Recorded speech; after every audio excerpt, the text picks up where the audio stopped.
The Prophet didn't want even to sit with him. When he went back, he sent a letter to the Prophet, said, we are partners in the matter of prophethood. You're not the only prophet. I'm a prophet also. After the Prophet's death, this man led a big army and he was fighting. Who was the leader in that fight against him? No, Abu Bakr was the leader. Ali radiallahu anhu. Where is the evidence? Ali had a wife from them as a concubine. Her name is Khawla. Allah wanted to leave a sign to all of those who come after. Ali married, he took her as, it used to be spoil of war, concubines. He took her, he married her, and she had a son from him whose name is well known, well famous, Muhammad ibn al-Hanafiyyah. Al-Hanafiyyah, that means from Wadi Hanifa, which is close to Riyadh, Dar'iyah today. Close to Riyadh. Your mobile. Who fought him? Ali. So Ali was fighting those who relapsed in faith under the banner of Abu Bakr. So how can Ali be murtad, apostated? While Ali was fighting under the banner of Abu Bakr, how come Ali fight under the banner of murtad, apostated? There are many signs, many proofs that there was no problem between the companions of the Prophet ﷺ.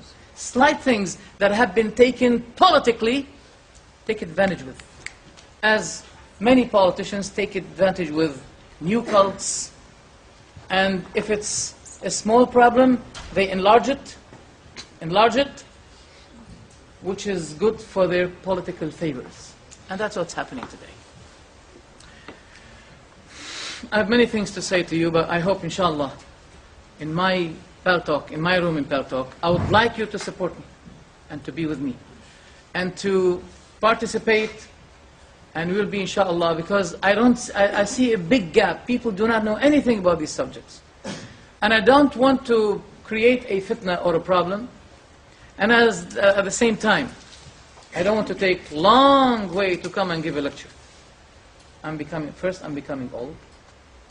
Second, I don't sleep well.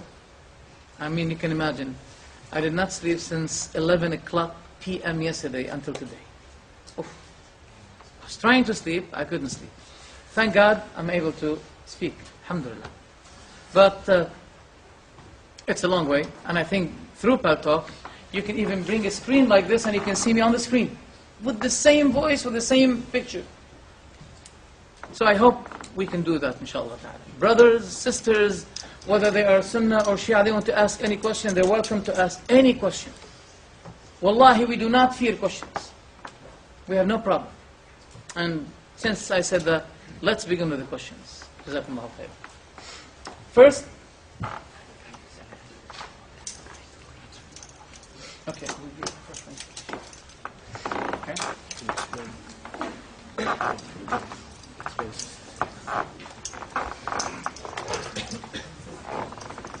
Inshallah, I hope that was enlightening for everyone. As the Sheikh said, we're now going to do question and answer session. Like I said at the start, I'm going to take 3 questions. For the sake of everyone, that's that many, 3. We will be taking written questions as well. The Sheikh has requested that we give preference to the Shia. And as the Sheikh said, we don't fair questions. So as long as they're on topic, and as long as they are intellectual rather than slander or insults, then we're happy to address that, inshallah. So, I'll take some questions from the audience first, and I've got some written questions as well. If brothers want to pass their written questions up to Fuad on my right, and if sisters, if you have any written questions, leave them at the end of that table there. Okay? And like I said, inshallah, we'll start with the questions. Yes, brother? Alaykum salam. Sorry? Yes. Was it Al-Hawd, yes. Al-Hawd.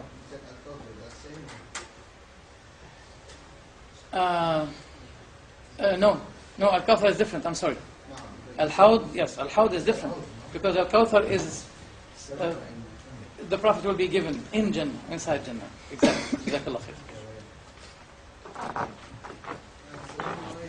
Alaykum as-salam. There's a question. You said there was the battle of the camel with the, would you elaborate on that? Yeah.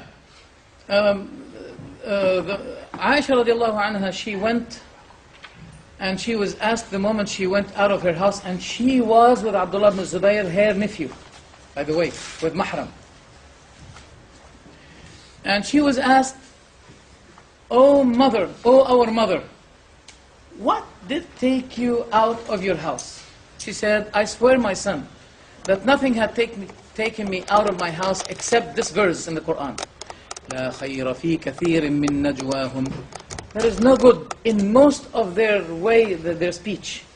إلا من أمر بصدقة, except one who ordered the giving of a charity, أو معروف, or a good word, أو إصلاح بين الناس, or reconciliation between people." She said, what brought me out is to reconcile between the two conflicting groups. She went for that purpose. She didn't go to fight Ali radiallahu anhu. That's not true. Now, why is it called the Battle of Jamal? It's not battle, by the way. It's fitna. It's not battle.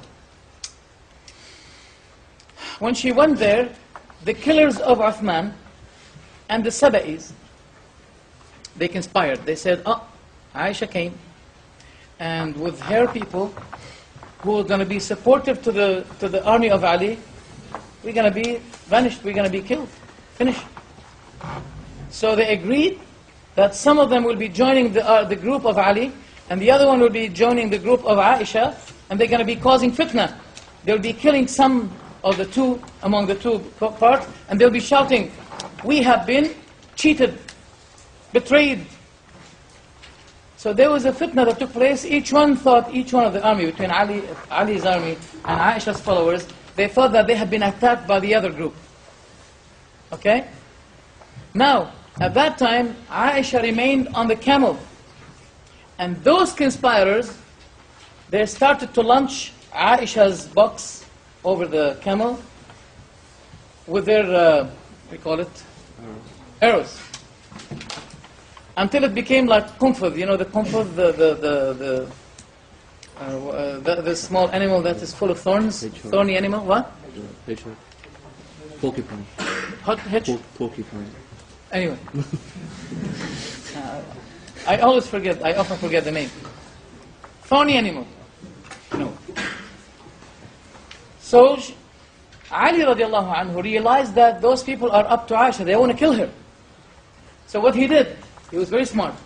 He had to cut the two hands of the camel. So the camel would fall down. When the camel fell down, they were not able anymore to do that. So that's why it was called the fitna, the trial of the camel. Okay, inshallah, I'm going to take some written questions first. But before I do that, quickly, there's these forms going around. Okay, just obviously fill these out. The second part is only for KU students. So the second part where it says what topics would you like the ISOC to discuss and so on, that's only for KU students, inshallah. Sorry, that part's for everyone, but joining the ISOC is only for KU students. So I'm going to take a few written questions.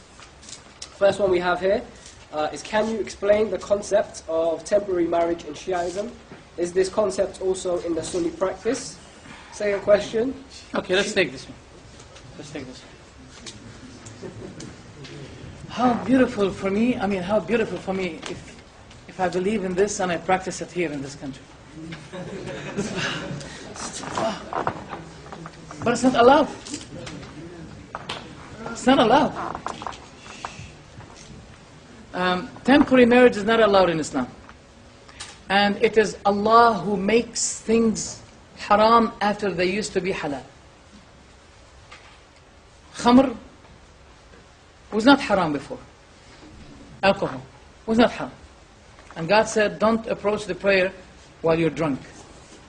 And afterwards, Allah said, the intoxication is forbidden to you.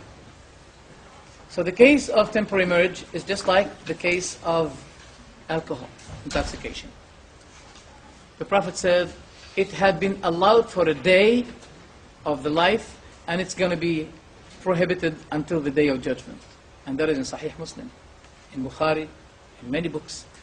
And narrated by Al-Hasan, the son of